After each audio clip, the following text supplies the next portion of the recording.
राशि की शादी एक कैब ड्राइवर से होती है। उसके 2 बच्चे और सास। बड़े ही प्यार से जिंदगी चल रही होती है कि एक दिन राशि, मैं काम पर जा रहा हूँ। किसी चीज की जरूरत हो तो फोन कर देना, शाम को लेते हुए आऊंगा। हाँ हाँ जा। और कभी माँ से भी पूछ लिया कर कि कोई जरूरत है कि नहीं। अरे माँ, तेरी भी जरूरत का तो वो ख्याल रखती है ना। पति काम पर चला जाता है। तभी राशि की ननद आ जाती है। अरे वाह नीतू, तू कब आई? और नंदोई जी कहाँ हैं? भाभी वो तो नहीं आए, लेकिन मैं आ गई कुछ दिनों के लिए। जरा मायके का सुख भी तो ले लूं। अरे हाँ हाँ बैठ, मैं चाय लेकर आती हूँ। भाभी आप सबका कितना ख्याल रखती हैं। सबको आपके जैसे ही भाभी मिले। राशि मुस्कुराकर वहां से चली जाती है। वो किचन से पति को फोन करती है। पति जो उस वक्त कैब चला रहा होता है फोन उठाता है। क्या बात है राशि? अगर कुछ जरूरी नहीं तो बाद में बात करें, मैं कैब चला रहा हूँ। अरे वो नीतू आई है, तो शाम को आते वक्त कल्लू हलवाई के समोसे ले आना। शादी से पहले उसे बड़े पसंद थे ना। ओ ठीक है ठीक है। वो राशि से बात कर ही रहा होता है कि सामने एक खंभे से उसकी कार टकरा जाती है। वो बेहोश हो जाता है। ओहो, पता नहीं क्यों बिना कुछ बोले ही फोन काट दिया। थोड़ी ही देर में कुछ लोग राशि के पति को लेकर घर आते हैं। उसका एक्सीडेंट हुआ होता है और पैर पर चोट लगी होती है। मैडम, इनका एक्सीडेंट हुआ है। डॉक्टर ने 6 महीने बेड रेस्ट को बोला है। राशि रोने लगती है। सभी घर वाले पति के सामने आ जाते हैं। अरे गलती मेरी थी, मुझे ड्राइव करते वक्त फोन नहीं लेना चाहिए था। नहीं जी, मैंने ही तो आपको फोन किया था, गलती मेरी थी। जो होना होता है वो तो होता ही है भाभी। अब पछताने से क्या होगा। अरे लेकिन अब घर कैसे चलेगा? मैं अकेला कमाने वाला था, किसी तरह तो घर चला रहा था।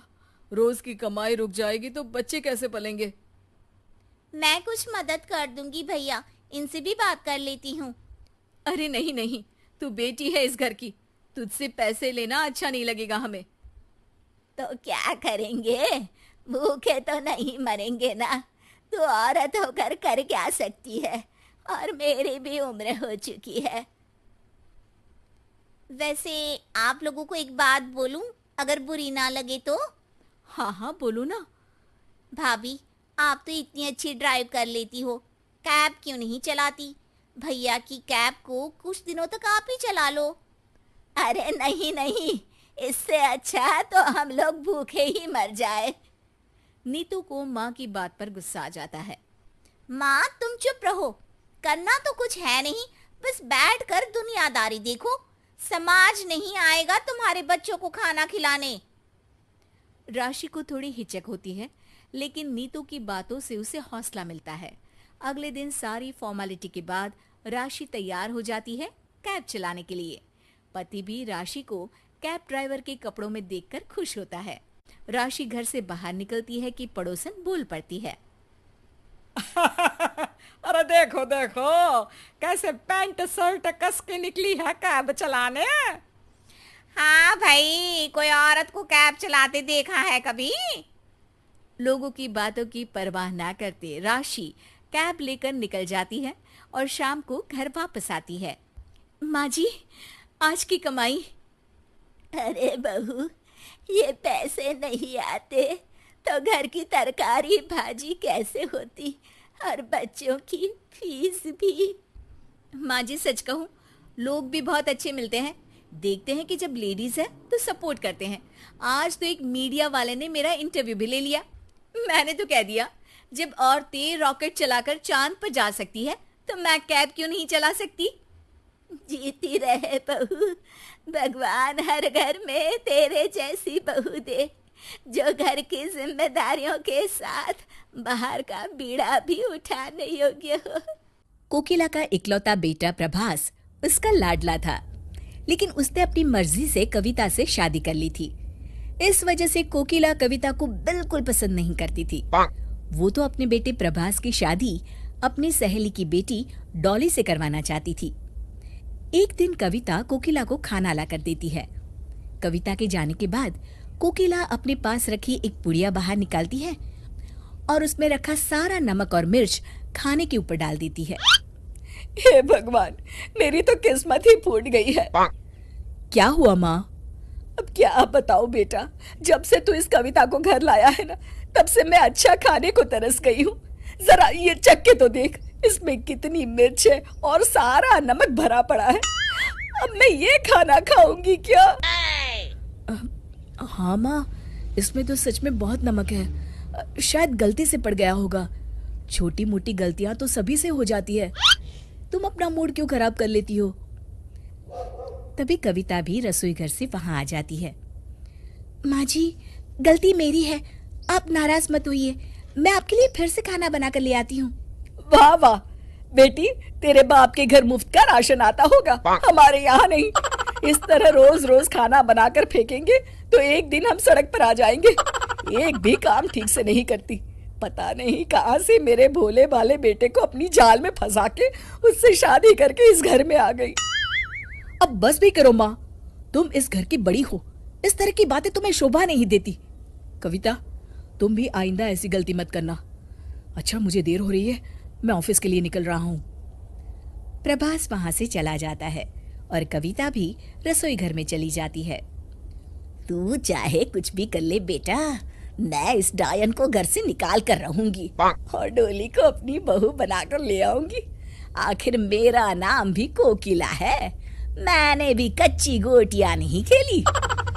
फिर एक दिन प्रभास अपनी माँ को फोन करता है। हेलो माँ, आज शाम को मैं कविता को फिल्म दिखाने ले जा रहा हूँ। मैंने फिल्म की टिकट्स बुक करवा ली है। आप उसे तैयार होने के लिए बोल देना ना प्लीज। ठीक है बेटा, मैं बोल दूंगी। शाम को प्रभास घर आता है। अरे कविता, तुम अभी तक तैयार नहीं हुई? इससे पहले कि कविता कुछ कहती, कोकिला बोल पड़ती है। अरे बेटा, मैं तो बहू से कब से कह रही हूँ प्रभास आता होगा तो तैयार हो जा, लेकिन ये तो मेरी एक नहीं सुनती। कविता समझ जाती है कि उसकी सास झूठ बोल रही है। फिर भी कविता अपनी सास की बात से सहमति जताते हुए कहती है, अब सॉरी प्रभास, मैं भूल गई थी। अब तो फिल्म का टाइम निकल चुका है। कोई बात नहीं, फिल्म ना सही, हम आज किसी अच्छे रेस्टोरेंट में खाना खाने चलते हैं।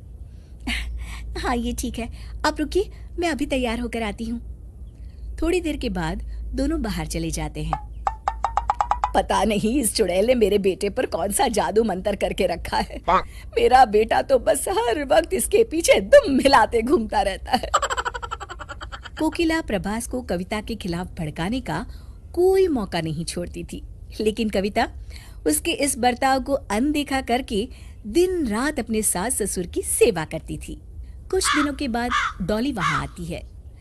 अरे डॉली बेटा, बड़े दिनों के बाद आई है, बैठ बेटा।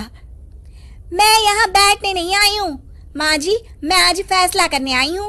आप तो कह रही थी बस कुछ दिनों की बात है, अब बहुत जल्द उस चुड़ैल को घर से बाहर निकाल देंगी और अपने बेटे की शादी मुझसे करवा लेंगी और अपने बेटे से मेरी शादी करवा देंगी। आज मैं कुछ नहीं सुनूंगी। आपको क्या लगता है पूरे शहर में बस आपका ही बेटा है? अरे मुझे तो रोज बड़े बड़े घर से रिश्ते आते हैं। मैं आपको कुछ दिनों की मोहलत और दे रही हूँ, उसके बाद मैं किसी दूसरे लड़के से शादी कर लूंगी। चलती हूँ। डॉली के जाते ही, देख लो, ये है तुम्हारी पसंद और एक है हमारी बहू जो दिन रात तुम्हारी सेवा करती है और आज तक उसने कभी भी तुमसे ऊंची आवाज में बात करना तो दूर, कभी तुमसे नजर मिला के भी बात नहीं की। और तुम हो कि इस परकटी और नकचढ़ी लड़की के लिए अपनी सीधी सादी बहू को घर से निकालने की सोच रही थी। आज इसके ये तेवर है, जरा सोचो आगे चलकर ये क्या करेगी। अपने पति की बातें सुनकर कोकिला को अपनी गलती का एहसास हो जाता है। आप बिल्कुल सही कह रहे हैं जी, मैं आज तक अपनी बहू के साथ गलत सलूक करती आई हूँ। मेरी गलती है जो मैं सीता और सुपर्णखा में फर्क नहीं कर पाई थी। उस दिन के बाद से कोकिला की सोच और उसका व्यवहार अपनी बहू के लिए पूरी तरह बदल जाता है।